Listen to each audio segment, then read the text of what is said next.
चलिए सुनते हैं एक अनजान लड़की की कहानी, अज्ञानी लड़की की कहानी।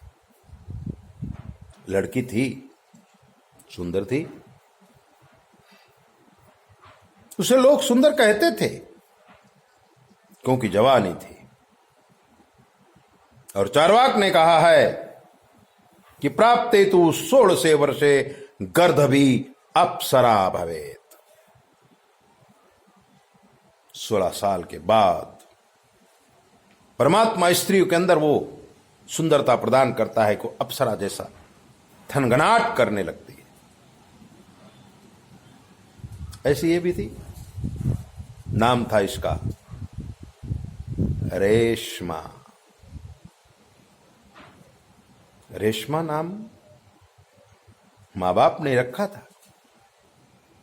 बहुत प्यार करते थे मां बाप। 2 भाइयों के बीच में एक लड़की थी।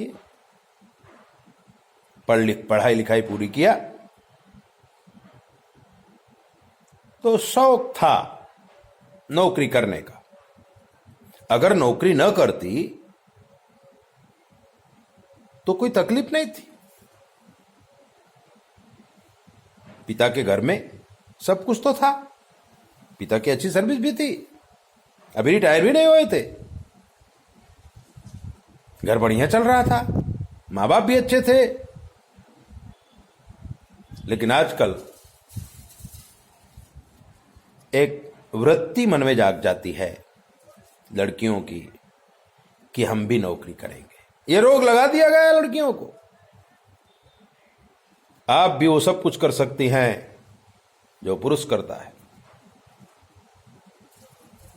नारी अबला नहीं, अति बला है,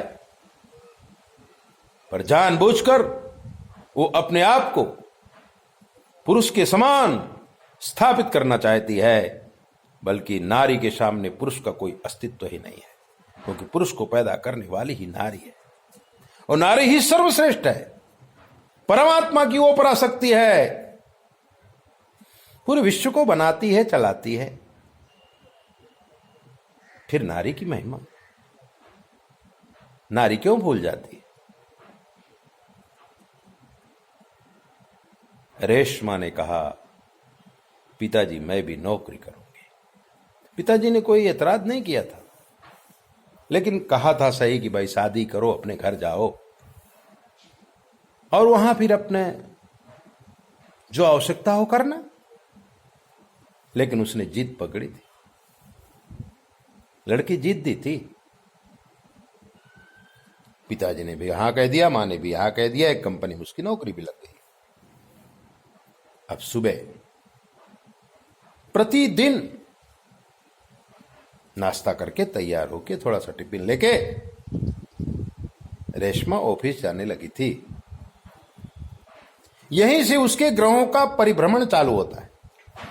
नौकरी लगी और रेशमा का शुक्र जो शनि से प्रदूषित था, राहु से दृश्यमान था, और मंगल मस्तक में बैठा हुआ था, जिसको विद्युत क्रांति समप्रभम। मंगल कभी अमंगल नहीं करता, लेकिन मित्रों, मंगल जब शुक्र से प्रभावित हो जाता है तो जीवन में उत्पात मचा देता है। समुद्र में जैसे लहरें आती हैं, ऐसे लड़का या लड़की के जीवन में लहरें आती हैं, और वो लहरें कहां तक जाएंगी इसकी कोई सीमा नहीं होती है। रेशमा के जीवन में भी लहरें आने लगी थी। ऑफिस में और भी लड़कियां थी, लेकिन रेशमा सबसे अलग ही दिखती थी। सब लड़कियां रेशमा को प्यार करने लगी थी, और उसी ऑफिस में एक कौवा, काक चेष्टा वाला व्यक्ति इस रेशमा के रूप में मोहित हो गया था। ऑफिस का मैनेजर था, तो बात करने में तो कोई कमी होती नहीं थी और बार बार वो रेशमा के संपर्क में आने लगा था। और जब उसने रेशमा का भोलापन, रेशमा की अज्ञानता देखी तो वह कौवा मांस खाने को तैयार हो गया और धीरे धीरे अपने वाक चातुर्यता से रेशमा को अपने बस में कर लिया। रेशमा भोली थी, फंस गई। सीमाएं पार कर चुके थे वो लोग। जब रेशमा के बाप को इस बात का पता चला था तो रेशमा को समझाया गया था, लेकिन रेशमा जिद्दी थी। उसने कहा था कि वो अपने पत्नी को तलाक दे करके मेरे साथ शादी करेगा।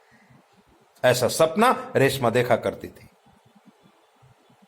लेकिन मित्रों, रेशमा का सपना तो सपना ही था। एकांत की क्षणों में जब रेशमा ने उससे कहा कि तुम अपनी पत्नी को तलाक दो और मैं तुमसे शादी करूंगी, तब उसने कहा ऐसा नहीं हो सकता है, हमारी दोस्ती बरकरार है, लेकिन मैं अपनी पत्नी बच्चों को कैसे छोड़ सकता। तभी रेशमा का दिल टूटा था। उसने नौकरी छोड़ दी थी, घर में आके रोती थी। तभी तो उसके पिताजी हमारे पास आए थे। उसकी कुंडली हमें दिखाई थी।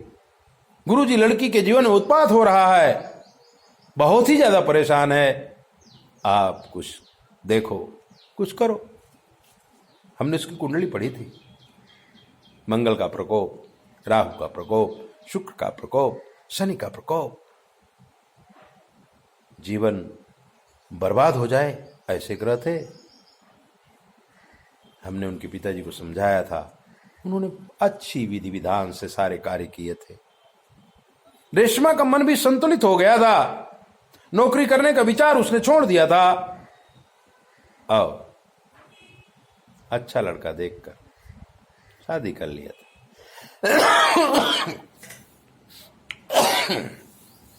ऐसे ही दिव्य बातों को जानने के लिए आप हमारी चैनल को सब्सक्राइब करो, लाइक करो। और अगर आपके जीवन में कोई भी प्रश्न है, हमसे पूछ लीजिए। शास्त्र के मत के अनुसार हम आपको जवाब देंगे, बिल्कुल फ्री। 9825200108। जय बोले। अपना ध्यान रखा करो।